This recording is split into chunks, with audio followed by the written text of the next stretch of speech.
This is Tracey Welson-Rossman, Chief Marketing Officer, Chariot Solutions, coming back with our 15 Minutes With, and I'm really excited to have Sowmya Gottipati, who is VP of Estee Lauder Global Brand Technologies. So as an old retailer in my background, and cosmetics in my background, so excited to talk to you about what is happening with technology in your industry. But first, I wanted to just talk about how we met that first job, which was you were at NBC Universal doing digital and emerging tech. And I thought maybe we could talk a little bit about that intersection and some of the similarities that you see between these two industries. So thanks for being here today. Thank you, Tracey. Thanks for inviting me. You know, what's more exciting than talking about emerging tech and all of that, on a snowy day, right? So today I'm at Estee Lauder, responsible for technology for Estee Lauder brand. And previously I was at NBC Universal, like you said. So it's a very interesting transition for me going from media industry to retail industry. But I think when I look at it, it's actually, even though they're entirely two different industries, the intersection is quite, it looks very natural to me, because when you are in technology, I'm sure a lot of the audience who are listening to it can attest to it, who are into technology. Technology transcends industries, right? When you know the technology, it's somewhat the same, whether you apply to retail or a media or telecom or something else. So in my case, the intersection that I see is primarily the emerging tech application of it and storytelling. How do you connect with the audience? So when you're in the media industry, it's all about connecting to that audience and how do you tell a story in a compelling way. And when you come to beauty retail industry, it is very similar. Again, how do you connect with your consumers and explain your products and how they're useful to them? But use a technology to really enhance that experience and tell a much better story and improve that consumer engagement aspect of it. So I felt quite natural coming from that industry to my current role. I absolutely love that. I love how the technology is really, part of how you're communicating, no matter what industry that you're in. But you brought up, I'd love to talk to you about really what's been happening over the last year. Certainly, we've all been impacted by COVID in different ways. But, I would think that one of the industries that's been impacted the most is retail. So, Estee Lauder, cosmetic brands, they sell at department store counters, live in person. There's some standalone stores that I know that you have, but you were selling, online. Let's just talk a little bit about some of the technologies that emerging techs that may have been pushed up a little bit because of the current situation we're all in. Absolutely. So, the focus always has been primarily around the departmental stores and the freestanding stores. And we take really pride in providing that high touch service. Our beauty advisors want to develop a relationship with the consumer and advise them on how the use of the product and how they can benefit your skin or how to use it as a makeup, etc. It's a very personal, we take pride in a high touch service is something that we use on a daily basis. However, after COVID, of course, you can't talk to anybody in person because you're not in the store or nobody's going to the store. And obviously the shift to online has been happening. It's not new, but then after COVID, it just pushed, right? It just accelerated significantly. So we had to come up with innovative ways of connecting with the consumers virtually, whether it be online or social media platforms or whatever those may be. And some of the technologies that we have to accelerate within the company is, virtual try-on technology. For example, before we had virtual try-on technology for the past 2 years, but it's on an iPad within a store. But now, we amped it up and rolled out on all our brand.com sites and on our mobile platforms and also social media sites such as Instagram and WeChat and so on and so forth. Can So you tell that me a little bit about how those how that technology is going? Because I know I've done the Warby Parker eyeglass try on. right. Makeup seems a little harder to do. Sure.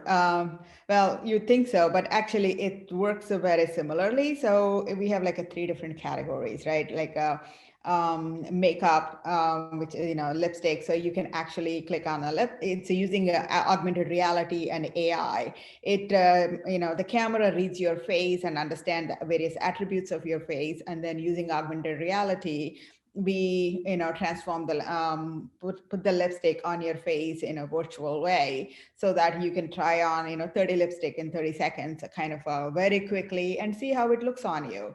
Same thing with foundation. As foundation has like shade differences. They matter a lot, right? A slight shade difference could make or break your face, right? Appearance.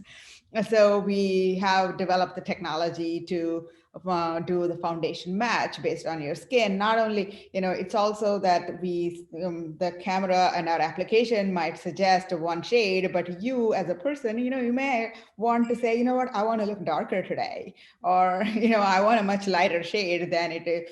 So we actually account for that as well for individual preferences. So there is that. And again, it's all through virtual, whether you can use our website to try this on or our mobile platform, any of that. And then during COVID, actually, we rolled out a skincare application as well. So basically it can detect your skin conditions, look for redness, dryness, and so on and so forth. And based on that, we can recommend you a particular regimen or products that can suit your skin needs. So those are some of the technologies that we have accelerated on the rollout. And of course, there are a number of others also that we have focused on, such as consumer data platform, like a data analytics that played a big role.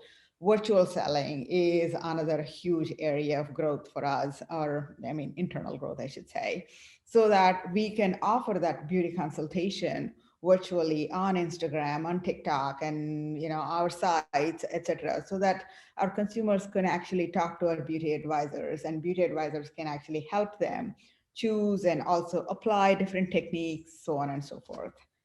So let's go back because you mentioned AR and AI. Can you delve a tiny bit deeper in how, let's just use if I was trying on lipstick.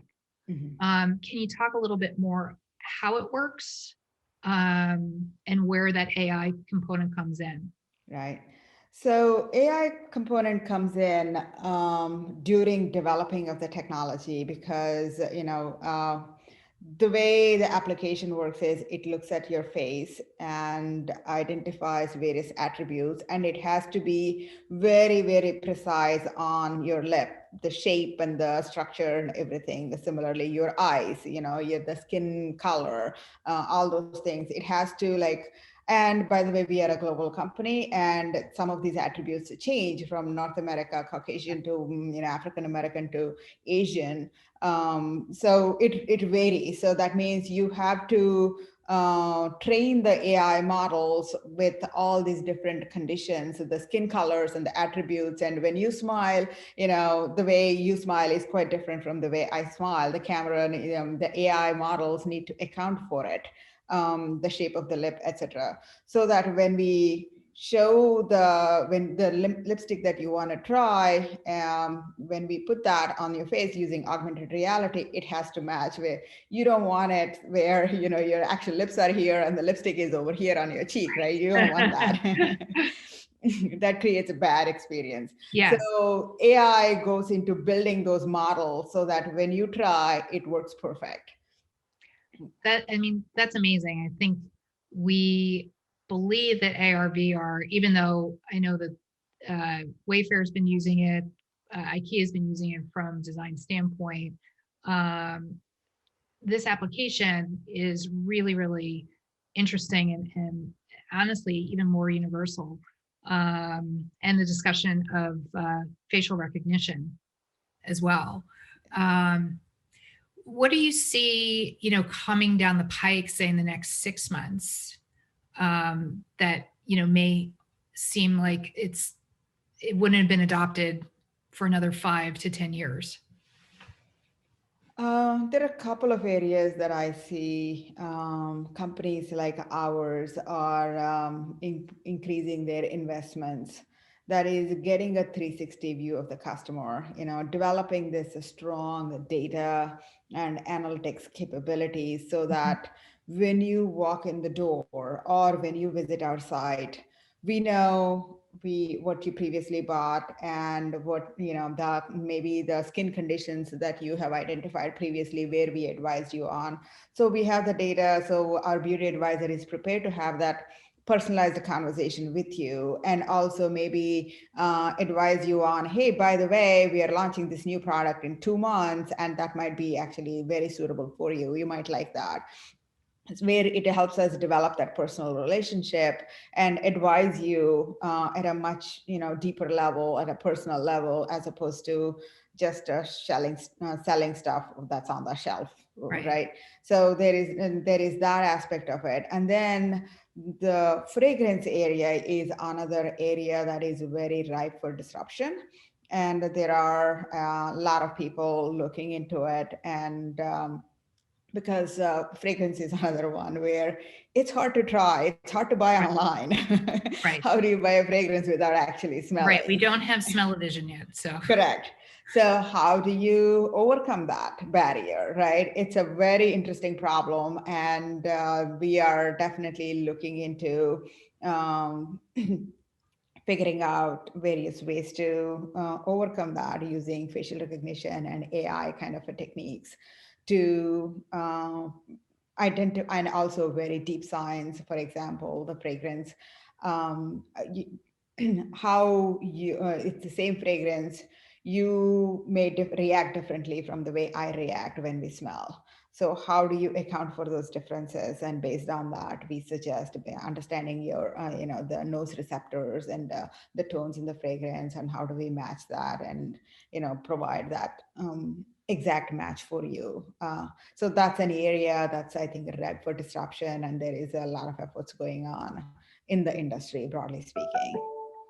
So another question that I have for you is, we're talking about Estee Lauder, the brand, and how you're selling, but certainly you still want to have those relationships with the department stores and other online retailers. How are you working with them to take some of the technology that you're developing, or are you working with them to help them with their sales of your product? It's I think we before it was like the models were much more rigid, saying, hey, there are customers, you just put your technology, we can only play a role of assisting the customer in terms of product education, etc., but didn't really have the customer information or any of that stuff. But I think that relationship is thawing a bit now. And like, for example, like a Nordstrom and Macy's, these guys are starting to look at, okay, how do we partner better with companies like us? And some of the technology that we have, they're asking, hey, can you actually give us that technology so that we could deploy it everywhere, so that it helps you, it helps us, as opposed to just limited to a couple of counters here and there. So I think that relationship is evolving. I think in the next couple of years, I see that partnership to be much closer than it is before. Right. Well, it's out of necessity right now. So Right. On the some other of the things hand, that if you're doing are we going to get, are going to expand even faster because of those partnerships. Right. And whereas, interestingly enough, when we look at other regions like Latin America or Asia, or to some extent even EMEA region, that relationship is quite different, actually.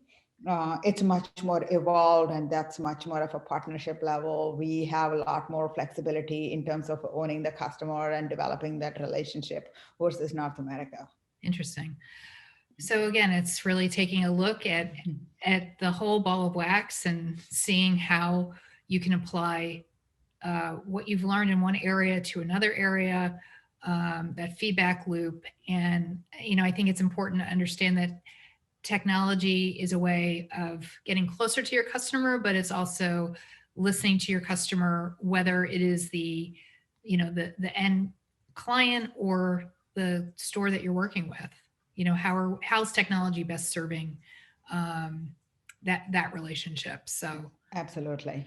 it's not just technology for technology's sake. Exactly. And we definitely don't want to push the technology in such an obvious way, but it's more like it's all about consumer experience at the end of the day. Right. So from the consumer point of view, it should just look like a very seamless, helpful experience, regardless of what tech we use in the background. Right. Because, even though it's cool, Right. and as a consumer, I may think it's cool, I may not know anything about AI or AR. I just want to know that this works. Correct. Exactly. Well, I think that's a super way for us to end this short conversation. I'd love to have an update probably in 6 months to see what you're doing. Maybe we could even do a demo. I think it'd be pretty cool to see how it actually works. So appreciate your time, and look forward to speaking with you soon. Absolutely. Yeah. Love, as always, I love talking to you, and it's exciting. Thank you for inviting me. Thanks. Yeah.